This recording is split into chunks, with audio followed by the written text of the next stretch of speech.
Hello बच्चों, welcome back to the new lecture. तो बच्चों, आज हम लोग बीएससी सेकेंड ईयर की इंटीग्रल कैलकुलस की बुक को शुरू करने वाले हैं।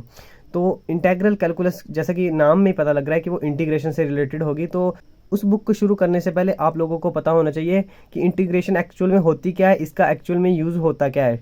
ठीक है, तो आज मैं आपको इंटीग्रेशन के बारे में ही बताऊँगा। सो बेसिकली आपने इंटीग्रेशन के बारे में सिर्फ इतना याद रखना है कि इंटीग्रेशन एक्चुअल में हमको क्या बताता है, एरिया अंडर दी कर्व।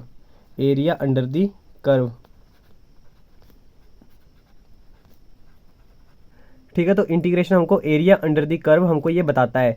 अब मैं बात करूं कि इंटीग्रेशन की एक्चुअल में ज़रूरत पड़ी क्यों थी। ठीक है, मैंने आपको बता दी कि ये एरिया बताता है अंडर दी कर्व, बट इसकी एक्चुअल में ज़रूरत पड़ी क्यों थी।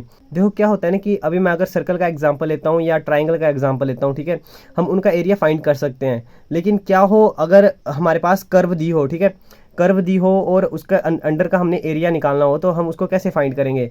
तो ऐसे में उसका एरिया निकालने के लिए जो कंसेप्ट आता है उसी को हम इंटीग्रेशन कहते हैं। अगर मैं आपको ग्राफ की मदद से समझाऊं यही बात, तो मैं आपको बताता हूँ। ये मेरे पास एक ग्राफ है, ठीक है। अब यहाँ पर मेरे पास एक कर्व है, ठीक है, ये मैंने मान ली वो कर्व है। अब मेरे को इसके अंडर का ये वाला, ठीक है, ये वाला जो एरिया है, मेरे को ये वाला एरिया मैंने फाइंड करना है। अब ये वाला एरिया मैं कैसे फाइंड कर सकता हूँ, इसके लिए अभी इंटीग्रेशन का कंसेप्ट आता है।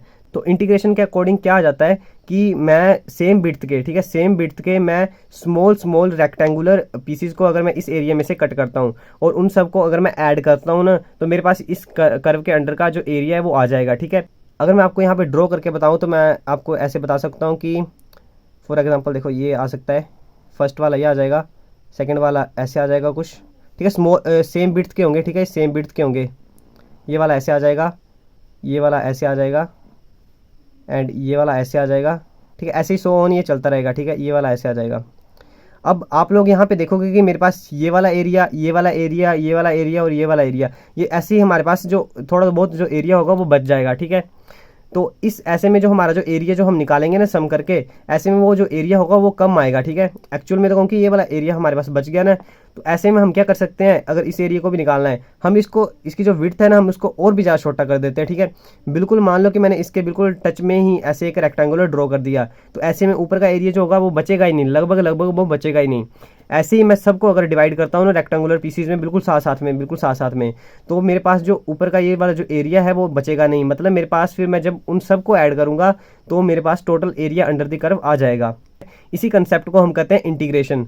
अब मान लो कि इसकी जो विड्थ है ना वो dx है, या आप इसको डेल एक्स भी कह सकते हो। ठीक है, dx है, तो ये जो होगा dx dx dx ये सब के सब जो ऐड होके ये हमारे पास एरिया अंडर द कर्व को हमको देते हैं। ठीक है, तो मैंने आपको बता दिया कि मेरे पास जो सेम बिड्थ के जितने भी रेक्टेंगुलर पीसीज होंगे मैं उन सबको ऐड करूंगा तो मेरे पास एरिया अंडर द कर्व आ जाएगा।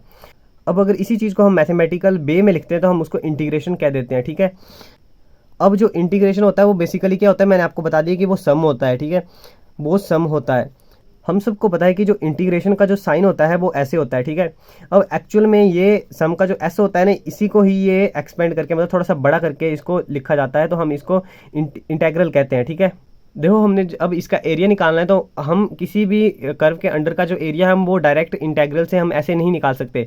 हमारे पास क्या होना चाहिए, जो हमारे पास कर्व होता है ना, हमारे पास उसको फंक्शन के तौर पर हमारे पास वो होनी चाहिए, इसलिए हम इसको एफ ऑफ एक्स मान लेते हैं। ठीक है, ये हमारे पास एफ ऑफ एक्स के तौर पर हमारे पास होनी चाहिए, और हम इंटीग्रेशन करेंगे तो हम यही लिखेंगे F of x and D x. ठीक है, ये हमारे पास इंटीग्रेशन करके हमारे पास इसका जो एरिया अंडर द कर्व होगा वो हमारे पास आ जाएगा।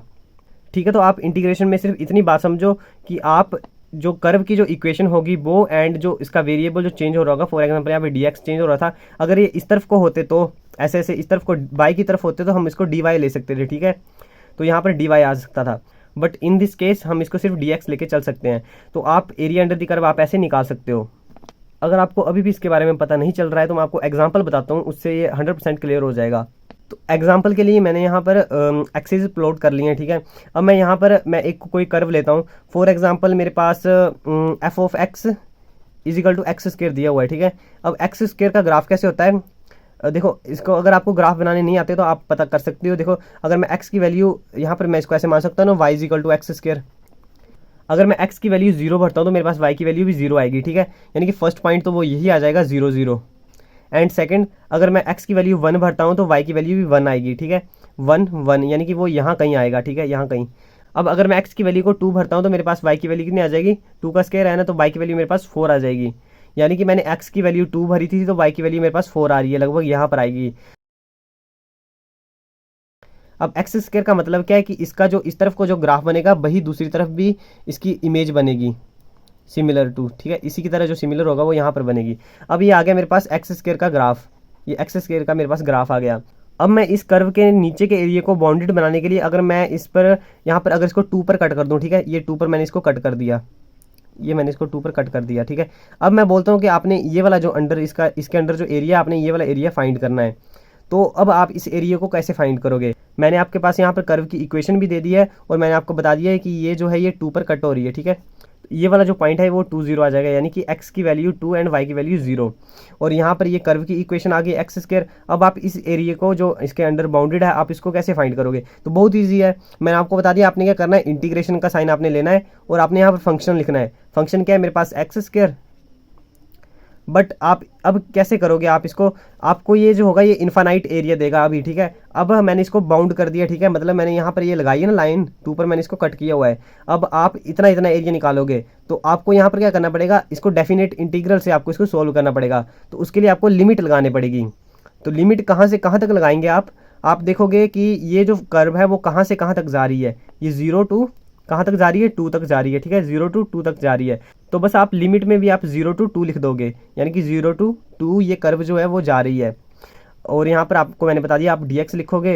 अब आप सिंपली इसका एरिया निकालोगे तो एरिया आ जाएगा, आप इसको इंटीग्रेट करो, x 2 + 1 3 हो जाएगा, अपॉन 3 हो जाएगा, एंड यहाँ पर आप लिख दोगे 0 एंड 2।